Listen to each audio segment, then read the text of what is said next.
Time. Jesus Christ is King. And I thank him for allowing this debate to take place tonight. Is it reasonable to believe that God exists? Yes. Yes, it is. I'm going to argue tonight that not only is it reasonable to believe that God exists, but that denying belief in God reduces one's worldview to absurdity. Well, why is it reasonable to believe that God exists? Quite simply, because it's true that he exists. Here's my argument. Premise 1, it's reasonable to believe that which is true. Premise 2, it's true that God exists. Conclusion, therefore, it's reasonable to believe that God exists. Now, in order for an argument to be sound, it must not only be valid in form, but the premises must be true. Now, I highly doubt that Matt is going to argue against the validity of the form of the argument or the truth of the first premise. It's reasonable to believe that which is true. I mean, that's the very definition of reason, the intellectual ability to apprehend the truth. See, I suspect that the disagreement is going to come from the second premise. Matt is going to want me to show that it's true that God exists. I mean, I've watched a lot of video with Matt recently, and truth is very important to him. I care about what's actually true. My only concern is, or my primary concern is whether or not a belief's true. I actually give a shit about whether or not something's true. Truth is the thing that I value most. Matt values truth so much that he even put on a t-shirt. He wants to believe as many true things and as few false things as possible. Well, so do I. And guess what? I say it's true that God exists. Therefore, it is true that God exists. My argument is sound, and the debate is over. How does that work for you, Matt? Saying something doesn't make it true. Oh. Saying something doesn't make it true. Well, how's this? It's true for me that God exists. Therefore, it's true that God exists.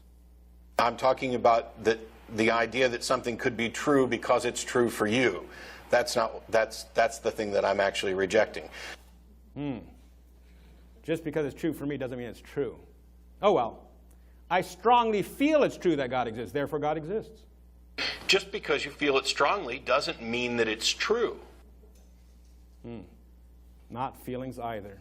Well, lots of people believe that God exists, and they're very sincere, and it's really looked down upon to not believe that God exists. So that must make it true, right? The truth is not impacted in any way by the number of people that believe the claim, or the sincerity of their belief, or how much it's looked down upon. Oh, man.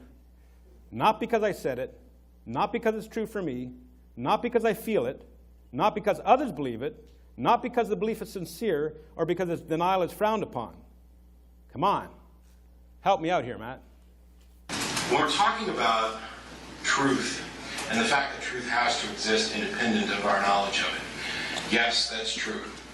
Oh, okay. Now we're getting somewhere. Truth exists independent of our knowledge of it. Perhaps at this point, a definition of truth would be in order. How does Matt define truth? Truth is that which comports with reality. Truth is that which comports with reality. Great. Wait a minute. Whose view of reality? In my view of reality, God exists. And I really, really believe that my view of reality is the right view. Does that make it true? You can believe that naked pixies whisper in your ear and clean out your sink at night if you want to. But it has no bearing at all on the objective reality that we actually have to deal with. Oh, okay, I get it. Objective reality. What's really real. Not just because I believe it. Truth must be that which corresponds to objective reality. Well, that makes sense, actually. Just because somebody high on drugs believes that there's snakes on the bed doesn't mean that there's actually snakes on the bed. In order to know if something's true, our internal beliefs must match what's actually true, what's actually real. I want my internal model of reality to match the actual reality I live in as best as possible. Of course he does.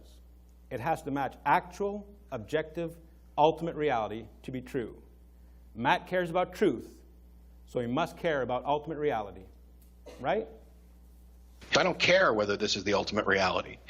Wait, what? Matt doesn't care if this is the ultimate reality? Surely that was a slip of the tongue. Surely Matt must care a little bit about what's ultimately real. Possibilities and reality. I don't care. Sorry, I just really, really, really don't care.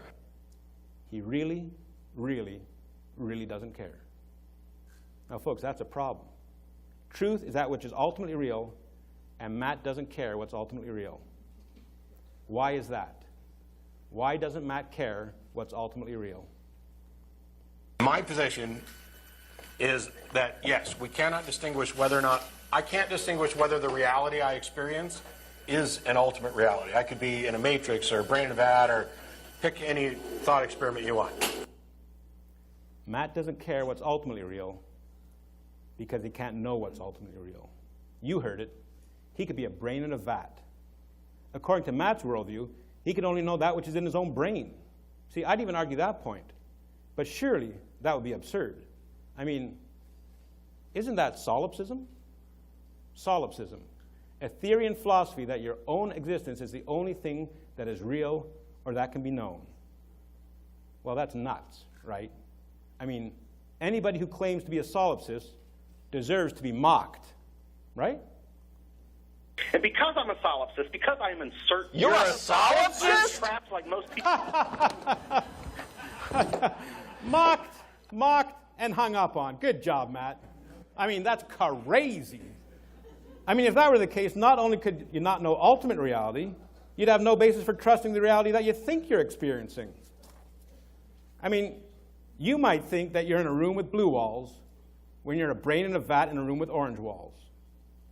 You see, I have watched a lot of Matt's videos, and he hangs up on a lot of people. Now, why would Matt hang up on the solipsist? Why would he hang up on the solipsist? I wonder.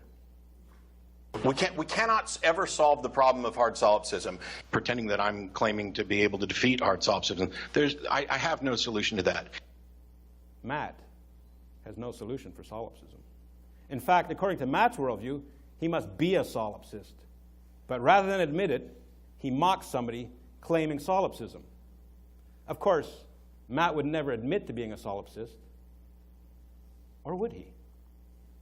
Obviously, I'm not a solipsist, you're not a solipsist, but in some possible world, Actually, I kind of am. there actually is. Did you catch that? It's kind of soft. I enhanced the audio for you. Obviously, I'm not a solipsist, you're not a solipsist, but in some possible world, Actually, I kind of am. there actually is. Actually, he kind of is a solipsist. Of course he is. Matt can't know anything outside his own brain. And I have to show that it's true that God exists. He can't know anything outside his own brain, and he's going to argue that it's unreasonable to believe in God? My friends, this debate isn't over. It never started. Matt's worldview isn't down for the count. It's dead. It just doesn't have the courtesy to lie down. You see, you need to be able to know what's ultimately real to know what's true. I submit that you can't know what's ultimately real without revelation from God. How do I know what's real? The same way all of you do. Revelation from the God that all of you know exists. Christians profess that truth. Professed atheists suppress it. You see, becoming a Christian is not a matter of going from unbelief to belief. It's a matter of going from suppressing the truth to professing it. No one becomes a Christian and says, well, what do you know? There is a God. You see, God doesn't send people to hell for denying what they don't know, but for their sin against the God they do know. Is it reasonable to believe that God exists? Yes. Yes, it is. Why? Because it's true that God exists, and denial of that claim reduces one's worldview to absurdity. Matt says that truth is that which comports with reality. He admits he can't know what's ultimately real. Therefore, according to his worldview, he can't know anything to be true and has zero basis for challenging my claim that it's reasonable to believe that God exists. Thank you.